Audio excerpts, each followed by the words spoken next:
Hi friends, சுட்டி மில்லிஸோட ரேணி வரப்போகிற episodes ஆன அப்புறமா தான் இந்த வீடியோவில் பார்க்க போகிறோம். வாங்க ஃப்ரெண்ட்ஸ் பார்க்கலாம். அபி மேலே இருக்கிற கோவத்தில் சரளா கரண்ட்டை கட் பண்ணி விட்டுடுறாங்க. அவங்க லைனுக்கு வர ஹாலுக்கு வர மெயினை மட்டும் ஆஃப் பண்ணி விட்டுடுறாங்க. ஸோ அவங்க கொசுக்கடியில் தூங்கட்டும் அப்படின்னு சரளா அப்படி ஆஃப் பண்ண உடனே உள்ளே போயிட்டு அவங்க படுத்து தூங்கிடுறாங்க.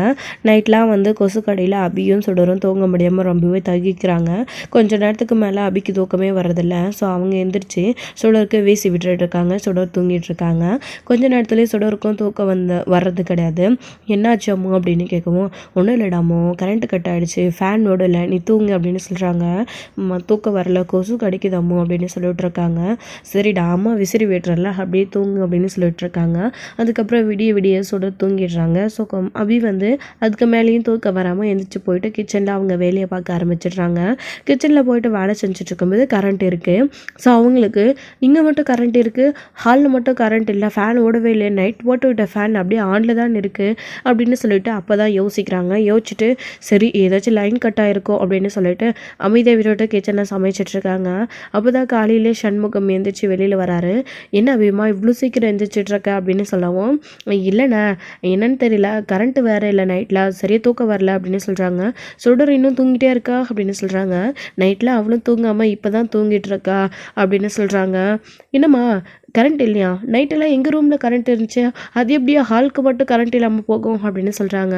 தெரியலண்ணா, ஏதாச்சும் ஒயர் கட் ஆகிருக்கும், பார்க்கலாம் அப்புறமா அப்படின்னு சொல்கிறாங்க. இல்லையே, இரு நான் போய் சரி பார்க்குறேன் அப்படின்னு சொல்லிட்டு சண்முகம் அப்போ தான் பார்க்கலான்னு சொல்லிட்டு வராங்க. அப்போ தான் பார்த்தா மெயின் ஆஃபில் இருக்குது. ஆஃபில் இருக்கிறத பார்த்த உடனே மெயின் ஆன் பண்ணி விடுறாங்க.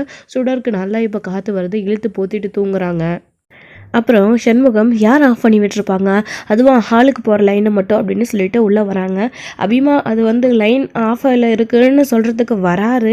அதனால தான் கரண்ட் வரலன்னு சொல்லிட்டு யாராக இருக்கும்னு யோசிச்சுட்டு அப்படி உள்ளே நிற்கிற வேலைக்கு சரளா எந்திரிச்சு வந்துடுறாங்க. குளிச்சுட்டு அவங்க சமைக்கணும்னு சொல்லிட்டு. அப்போ தான் இங்கே எல்லாத்தையுமே அபியே முடிச்சுட்டா, நீ போய் அங்கே என்ன பண்ண போகிற அப்படின்னமோ, ஏன் உங்கள் தங்கச்சி ராத்திரியெல்லாம் தூங்கலையா, விடிய விடிய உட்காந்து சமைச்சிட்டு இருந்தாளா அப்படின்னு சொல்கிறாங்க. இப்போ அவள் சமைச்சு வச்சது பிரச்சனையா, இல்லை உனக்கு என்ன பிரச்சனை அப்படின்னு கேட்குறாங்க. எனக்கு ஒரு பிரச்சனையும் இல்லை அப்படின்னு சொல்லிட்டு சரளா போகிறாங்க. அப்போ தான் ஒரு நிமிஷம் சரளா அப்படின்னு கூப்பிட்றாங்க. என்னங்க என்ன விஷயம் அப்படின்னு, மெயின் யார் ஆஃப் பண்ணி விட்டது அப்படின்னு சண்முகம் கேட்குறாரு.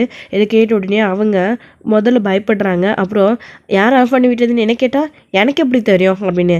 சரளா, நம்ம வீட்டில் இருக்கிற மெயினை யார் ஆஃப் பண்ணி விடுவாங்க, அதுவும் ஹாலில் இருக்கிறத மட்டும் ஆஃப் பண்ணி விட்டுருக்காங்க.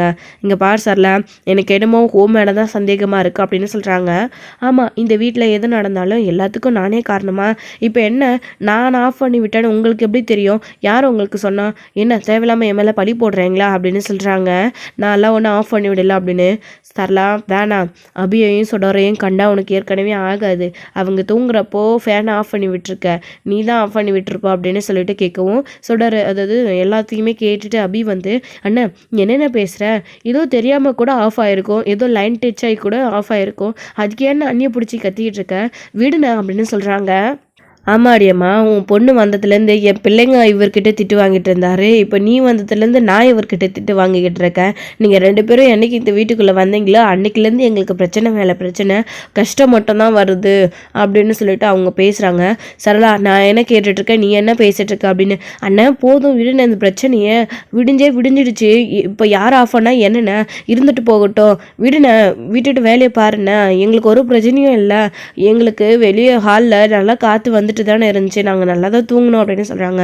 போய் சொல்லாத அபிமா, கொஞ்ச நேரத்துக்கு முன்னாடி தானே ஏன் சுடர் இன்னும் தூங்கிட்டே இருக்கான்னு சொன்னதுக்கு நைட்டில் கொசுவில் கடியில் தூங்கலை, பிள்ளை இப்போ தான் தூங்குறான்னு சொன்னேன், இப்போ என்னமோ மாற்றி சொல்கிறேன், என்ன உன் அண்ணியை காப்பாத்துறியா, அவள் பண்ணுறது தப்புக்கு துணைப்பாகாது அபிமா அப்படின்னு சொல்லிட்டு திட்டிட்டு இருக்காங்க. ஐயோ அண்ணா விடுண்ணா, அண்ணி நீங்கள் முதல்ல போங்க, அண்ணங்கிட்ட நான் பேசிக்கிறேன் அப்படின்னு சொல்லவும் அவங்க அப்படின்னு சொல்லிட்டு அங்கேருந்து கிளம்பி போயிடுறாங்க. சரளா கொஞ்ச நேரத்துலேயே இங்கே சுடர் எந்திரிச்சிடுறாங்க. எந்திரிச்ச உடனே, அண்ணா விடுண்ணா, இந்த பிரச்சனையை பற்றி இதுக்கு மேலேயும் பேசாத, குழந்தைங்க முன்னாடி இப்படி அண்ணி எல்லாம் திட்டாதானே, குழந்தைங்க காதில் கேட்டால் என்ன நினைப்பாங்க, விடுண்ணா பரவாயில்ல, அண்ணி தானே, விடுண்ணா, அண்ணி சொல்கிறதும் சரிதானே, எங்களால் உங்களுக்கு நிறைய கஷ்டம்ண்ணே, கவலைப்படாதானே, கூடிய சீக்கிரமே இந்த கேஸுக்கு பின்னாடி யார் இருக்காங்க என்ன ஏதுன்னு கண்டுபிடிச்சி என் மேலே அந்த தப்பு இல்லை நிரூபிச்சு நானும் சுடரும் உங்களுக்கு பிரச்சனை கொடுக்காம கண்டிப்பாக நான் நல்லா சம்பாதிச்சு சுடரை கூப்பிட்டுட்டு எங்காச்சும் நான் வீடு வாடகைக்கு பார்த்து போய் அங்கே நாங்கள் 2 பேரும் சந்தோஷமாக இருக்கேண்ணே அப்படின்னு சொல்லவும், சொல்லவும், அபிமா என்னம்மா பேசுகிறேன்னு, இந்த அண்ணன் நான் இருக்கிறம்போது நீ ஏன் வீடு வாடகைக்கு பார்த்துட்டு போகணும்? இந்த வீடு உன்னோடையதுடா. இங்கே பாரு, சொல்லப்போனால் இந்த வீட்டில் இருக்க எங்களுக்கு தான் அருகதை இல்லை, உனக்கு எல்லா உரிமையும் இருக்குது. அவள் தான் ஏதோ லூஸ் மாதிரி பண்ணிகிட்டு இருக்கான்னா, சொந்த வீட்லேயே உன்னை நிம்மதியாக தூங்க விடாமல் இப்படி கரண்ட் ஆஃப் பண்ணி விட்டுட்டு அப்படின்னா நீ இப்படி பேசிகிட்டு இருக்கா அப்படின்னு சொல்கிறாரு சண்முகம். அண்ணா இதெல்லாம் நான் எதையும் நினைக்கலண்ணே, இது உன் வீடுண்ணே, இவ்வளோ நாளாக நீ தானே இருந்த, இந்த வீட்டில் நீ தானே இருக்கணும். இப்போ வந்து எனக்கு இந்த வீட்டில் என்னென்ன உரிமை இருக்குது? இந்த வீடு என் பேரில் இருந்துட்டா உடனே உங்கள் எல்லாரும் வீட்டை விட்டு அனுப்பிட்டு நான் இங்கே நிம்மதியாக இருக்க முடியுமா? அண்ணி எங்கள் மேலே இருக்கிற கோவத்தில் அப்படி பண்ணுறாங்க. விடுங்கண்ணா, கவலைப்படாதீங்க. நான் கண்டிப்பாக வெளியில் வந்ததுக்கப்புறமா, லாயர் ஆனதுக்கப்புறமா நல்ல ஒரு வேலைக்கு போய் சம்பாதிச்சு உங்கள் எல்லாரையும் நான் பார்த்துப்பேன் அப்படின்னு சொல்கிறாங்க. இப்போ சொன்ன பார்த்தியா, இது வேணா கரெக்டு. எங்களை சம்பாதிச்சு நீ பார்த்துப்பேன்னு சொல்லு, அது என்ன இந்த வீட்டை விட்டு எங்களை விட்டுட்டு போவேன்னு சொல்கிறது அப்படின்னு சொல்லவும், சரிண்ணே விடு இப்போதைக்கு இந்த பிரச்சனை அப்படின்னு சொல்லிட்டு, சரி நான் பிள்ளைங்களுக்கு ஸ்கூலுக்கு நேரம் ஆகுது அப்படின்னு சொல்லிட்டு பிள்ளைங்களை ஸ்கூலுக்கு கிளப்பி விட்டுட்டு அவங்கள ரெடி பண்ணி அனுப்பிடுறாங்க. அவங்களுமே பாய் சொல்லிட்டு 3 பேரும் சேர்ந்து ஸ்கூலுக்கு கிளம்பிடுறாங்க. சண்முகமும் அப்படியே நான் பிள்ளைங்களை விட்டுட்டு கடைக்கு கிளம்புறேன்னு அவரும் கூடவே கிளம்பிடுறாரு. எல்லாத்தையும் பேக் பண்ணி எடுத்துகிட்டு காலையில் சாப்பிட்டுட்டு ஸ்கூலுக்கு கிளம்பிடுறாங்க. ஸோ இன்னொரு சைடு எங்கள் அக்கா பயங்கர டென்ஷனில் இருக்காங்க. இப்படி பணத்தை இழந்துட்டு வந்து நிற்கிறோமே அப்படின்னு சொல்லிட்டு, இந்த பணத்துக்கெல்லாம் எப்படி நான் வெற்றிக்கு கணக்கு காட்ட போகிறேன் அப்படின்னு சொல்லிட்டு திருன்னு முழிச்சிட்ருக்காரு. ஏன்னா வரவு செலவு கணக்கெல்லாம் வெற்றி தான் பார்த்துட்ருக்காரு. இப்போது அவ்வளோ பணத்தையே தூக்கி கொடுத்துட்டு மாணிக்கத்துக்கிட்ட அவர் போலியான ரிப்போர்ட்டை வாங்கிட்டு வந்து திருன்னு முழிச்சிட்ருக்காரு. என்ன பண்ணுறதுன்னு தெரியாமல், மிஸ் பண்ணிட்டோமே, அவன் சொன்னான்னு துப்பாக்கி வேறு தூக்கி போட்டுட்டோம், இன்னொரு துப்பாக்கி நம்ம சேஃபாக எடுத்துகிட்டு போயிருக்கணும், அப்போவே அவனை சுட்டுட்டு அந்த ஆதாரத்தையும் வாங்கிட்டு அதையும் எடுத்துகிட்டு வந்திருக்கணும். அது போலியாக இருந்திருந்தா கூட அவன் செத்து போயிருப்பான், நிம்மதியாக இருந்திருக்கலாம், பிளாக்மெயில் பண்ணியிருக்க மாட்டான். ஆனால் இப்படி ரெண்டுமே இல்லாமல் போச்சு அப்படின்னு புலம்பிட்டு இருக்காரு கர்ணா வந்து. இன்னொரு சைடு பிடி பீரியடில் பிள்ளைங்க எல்லாரும் விளையாடிட்டு இருக்கும்போது ஸோ பால் உள்ளே போயிடுது அப்படின்னு சொல்லிட்டு தியா வந்து பால் எடுக்கிறதுக்காக உள்ள ஸ்டோர் ரூமுக்கு போகிறாங்க. அந்த சமயத்தில் ஸ்டோர் ரூம் கதவு திறந்துருந்த உடனே ஸ்டூடெண்ட் வந்து அந்த பக்கமாக மிஸ் வந்து போகிறாங்க. அப்படி போகும்போது அந்த ரூம் யார் திறந்தது அப்படின்னு கேட்குறாங்க. தெரியல மிஸ் அப்படின்னு சொல்கிறாங்க. சரி அதை லாக் பண்ணி விடு, உள்ளே யாராச்சும் போயிட்டு ஏதாச்சும் பண்ணிக்க போகிறாங்க அப்படின்னு சொன்ன உடனே சரின்னு சொல்லிட்டு ஒரு ஸ்டூடெண்ட் வந்து பார்த்திங்க அப்படின்னா அதை வந்து லாக் பண்ணி விட்டுடுறாங்க. லாக் பண்ணி விட்ட உடனே ஸோ இவங்களும் வந்து தட்டுறாங்க கதவை வந்து. தியாவும் வந்து நான் உள்ளே இருக்கிறேன், யார் கதவை சாத்தினது தரங்க அப்படின்னு சொல்லிட்டு ஒன்றுமே புரியல. கொஞ்ச நேரத்துலேயே வந்து சண்முகம் வந்து அங்கே ஸ்கூல் ஃபீஸ் கட்டல அப்படின்னு சொல்லிட்டு வந்திருக்காரு பிள்ளைங்களுக்கு. அப்போ வந்து தியா ஸ்கூலுக்கு வரலையா அப்படின்னு கேட்குறாங்க. மேடம் என்ன சொல்கிறீங்க, தியா காலையில் ஸ்கூலுக்கு வந்துட்டா அப்படின்னு சொல்கிறாங்க. என்ன சொல்கிறீங்க, காலையிலேருந்து தியா ஸ்கூலில் ஆளே காணுமே அப்படின்னு சொல்கிறாங்க. அப்போ தான் பிள்ளைங்கக்கிட்ட ஓடி போய் உடனே தியா தருண் கிட்ட வந்து, அதாவது சுடர்கிட்டையும் தியா எங்கன்னு கேட்குறாங்க. நானும் தியாவை காலையிலேருந்து பார்க்கலம்மா, அவள் இங்கே தான் விளையாடிட்டு இருந்தா, கொஞ்ச நேரம் தான் ஆளே காணோம், சரி மிஸ் எங்கேயாச்சும் பார்க்க போயிருப்பான்னு நினச்சா. ஏன் மாமா என்னாச்சு அப்படின்னு சுடர் கேட்கவும், தியா ஸ்கூலுக்கே வரலன்னா அவங்க மிஸ் கேட்குறாங்க, உங்கள் கூட தானே காலையில் ஸ்கூலுக்கு வந்தா அப்படின்னு சொன்ன உடனே, அப்போ தான் எங்கள் கூட தான் ஸ்கூலுக்கு தியா காலையில் வந்தா அப்படின்னு மிஸ்ஸுக்கு தெரிஞ்சு எல்லா இடத்துல தேடுறாங்க. அதுக்கப்புறம் சுடர் தான் போயிட்டு தியாவை தேடிட்டு போகும்போது ஸோ உள்ள ரூமில் லாக் பண்ணி வச்சுருக்கிறத பார்த்த உடனே திறந்து விடுறாங்க. திறந்து விட்ட உடனே என்னாச்சு தியா, உனக்கு யார் உன்னை உள்ளே விட்டு சாத்தினா அப்படின்னும், போய் சொல்லாதா நீ தானே எல்லாம் உள்ளே விட்டு லாக் பண்ணான்னு. ஸோ திறந்து விட்டதுனால அவங்கள தப்பாக புரிஞ்சுக்கிறாங்க. தியா வந்து நான் இல்லை தியா அப்படின்னு சொல்கிறாங்க. போய் சொல்லாத நீ தான் உள்ளே வச்சு லாக் பண்ணியிருப்பேன், நான் கிளாஸில் நல்ல மார்க் எடுத்துடக்கூடாது, உன்னை விட அதிகமாக நான் நல்லா படிக்கிறேன்னு சொல்லிட்டு அங்கே எல்லாத்தையும் நான் வாட்ச் பண்ணி மிஸ் கிளாஸ் நடத்துறது எல்லாத்தையும் நான் கவனிக்கக்கூடாது அப்படின்னு தான் உள்ளே விட்டு என்னை சாத்தி வச்சுருக்கு அப்படின்னு சொல்லிட்டு தப்பாக புரிஞ்சுக்கிறாங்க. இல்லைன்னு சொல்லணும் கேட்க மாட்டேன்றாங்க. அப்போ தான் கிளாஸ்க்குள்ளே போகிறாங்க. அப்போது அவளுடைய அப்பா மிஸ் எல்லோரும் இருக்காங்க. தியம்மா எங்கம்மா போயிருந்தா அப்படின்னு சொன்ன உடனே, அப்பா அது வந்து உள்ளே தான் என்னை சுடருக்கு வச்சு லாக் பண்ணிட்டா அப்படின்னு சொல்கிறாங்க. என்னடா சொல்கிற நீ அப்படின்னு சொல்லவும், சுடர் என்ன சொல்கிற தியா அப்படின்னு சொல்லவும், மிஸ் தியா உள்ள ஸ்டோர் ரூம்குள்ளே இருந்தா, அவள் எப்படி உள்ளே போனான்னு எனக்கு தெரியாது, யாரோ அவளை உள்ளே விட்டு லாக் பண்ணியிருக்காங்க, நான் அவளை தேடிட்டு போகும்போது கதவை ஓப்பன் பண்ணி விட்டேன், ஆனால் தியா நான் தான் உள்ளே அவளை விட்டு சாத்தி விட்டேன்னு சொல்கிறாங்க. சத்தியமாக நான் பண்ணல மிஸ் அப்படின்னு சொல்கிறாங்க. மிஸ் சுடர் அப்படிலாம் பண்ணியிருக்க மாட்டா, தியா தான் எதுவும் தப்பாக புரிஞ்சிருப்பா, யாராச்சும் வேறு பிள்ளைங்க தான் சாத்தி விட்டுருப்பாங்க தெரியாமல், தியா உள்ளே போனது தெரியாமல். நான் என்ன தியாவை கூட்டிகிட்டு போகவா, இன்றைக்கி கொஞ்ச நாள் அவள் ரெஸ்ட் எடுக்க ரொம்ப டயர்டாக இருக்குது அப்படின்னு சொன்னதும், சரிங்க சார் நீங்கள் கூட்டிகிட்டு போங்க, பத்திரமா இருக்கால்ல தியா அப்படின்னு சொல்லிட்டு அனுப்பி விட்டுறாங்க. ஸோ அதுக்கப்புறம் கொஞ்ச நேரத்தில் கிளாஸ் முடிஞ்சிருது. ஹாஸ்பிட்டலுக்கு கூட்டிகிட்டு கூட்டிகிட்டு போயிட்டு சண்முகம் கூட்டிகிட்டு வராரு. ஸோ அவங்க வர வழியிலே வந்து மயக்கு வருதுன்னு சொல்லிட்டு ரொம்ப நேரம் கத்திக்கிட்டே இருந்ததுனால அதிகமாக அதாவது லோ பிபி ஆகி வந்து மயக்கம் போட்டுட்டாங்களா. ஸோ அதனால் வந்து அவங்க ஹாஸ்பிட்டல் கூட்டிகிட்டு போய் வரவும் அதுக்குள்ளே ஸ்கூல் விட்டுறது. ஸோ அவங்களும் வராங்க. ஸோ கரெக்டாக இவங்க தருணும் சுடர் வீட்டுக்குள்ளே வந்து நிற்கவும் அப்போ தான் தியா எங்கன்னு கேட்குறாங்க. உடனே பின்னாடியே தியாவும் சண்முகமும் வராங்க. வந்த உடனே என்ன நீங்கள் தனியாக வரீங்க, சுடர் தியா தனியாக வரா அப்படின்னு கேட்கும்போது, தெரியலையம்மா தியாவை கூப்பிட்டு மாமா சீக்கிரமாக வீட்டுக்கு வந்துட்டாரு, இப்போ தான் வராரா அப்படின்னு சொல்லிட்டு சுடர் சொல்கிறாங்க. என்ன ஆளாளுக்கு ஒன்று சொல்கிறீங்க அப்படின்னு நீங்கள் சரளா கேட்டுட்ருக்கவும், ஏங்க என்னாச்சு, ஏன் பிள்ளையை நீங்கள் அப்படி கூட்டிகிட்டு வரீங்க, தியா என்னாச்சு, ஏன் பார்க்கவே ஒரு மாதிரியாக இருக்குது அப்படின்னலாம் கேட்குறாங்க. அப்போ தான் வந்து நடந்த விஷயத்தெல்லாம் சண்முகம் சொல்கிறாரு. என்னை சுடர் தான் உள்ள விட்டு சாத்திட்டா அப்படின்னு தியா சொல்கிறாங்க. அம்மோ இல்லை அம்மோ, தப்பாக புரிஞ்சுக்கிட்டா தியா.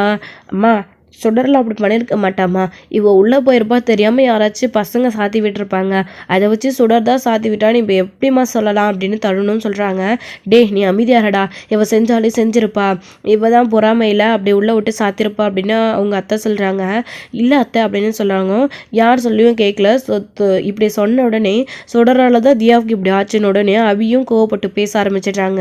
ப்ராமிஸாக நான் பண்ணலைன்னு எவ்வளோ தூரமும் சுடர் சொன்னாலையும் கேட்கவே மாட்டேன்றாங்க. அபி நீ என்கிட்ட இனிமேல் பேசவே பேசாத, இப்படி ஒரு தப்பை பண்ணியிருக்கல, இதுதான் உனக்கு பனிஷ்மெண்ட் அப்படின்னு சொல்லிட்டு அங்கேருந்து சுடரை கூப்பிட்டு அதாவது தியாவை கூப்பிட்டுட்டு அங்கேருந்து கிளம்பி போயிடுறாங்க. அபி வந்துட்டு வா நம்ம போகலாம் அப்படின்னு சொல்லிட்டு ரெஸ்ட் எடுக்கட்டும் அப்படின்னு. அப்போ தான் அபிமா சுடர் எந்த தப்பு பண்ணியிருக்க மாட்டா, நீ ஏன் தப்பாக புரிஞ்சுக்கிற அப்படின்னு கேட்குறாங்க. அண்ணா நீ இந்த விஷயத்தில் தலையிடாதண்ணா அப்படின்னு சொல்லிட்டு போயிடுறாங்க. ரொம்பவே ஃபீல் பண்ணி தனியாக உட்காந்து சுடர் அழுக ஆரம்பிச்சிடுறாங்க. ஸோ அதுக்கப்புறம் வந்து அபி அவங்கக்கிட்ட பேசுகிறதே கிடையாது. சண்முகமும் சமாதானப்படுத்தி பார்க்குறாங்க. இருந்தாலும் நான் செய்யாத தப்புக்கு அம்மு என்கிட்ட கோவப்படுறாங்க அப்படின்னு சொல்லிட்டு தியா ஃபீல் பண்ணிட்டு அதாவது சுடர் வந்து ஃபீல் பண்ணி அழுதுகிட்டே வந்து ஸோ நைட்டு வந்து தூங்கிடுறாங்க. தூங்கும்போது கூட அவங்க தனியாக தான் படுத்து தூங்கிடுறாங்க. இவங்க கூட படுக்கிறது கிடையாது. ஸோ இவங்க நைட்லாமும் தூக்கம் வராமல் அப்படியே அழுதுகிட்டே இருந்திருக்காங்க.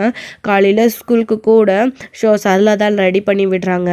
ஸோ இவங்க அம்மாவும் பிள்ளையும் பேசிக்காமல் இருக்கிறது சரளாவுக்கு அவ்வளோ சந்தோஷமாக இருக்குது. ஸோ அதுக்கப்புறம் ஸ்கூலுக்கு பிள்ளைங்க கிளம்பி போகிறாங்க.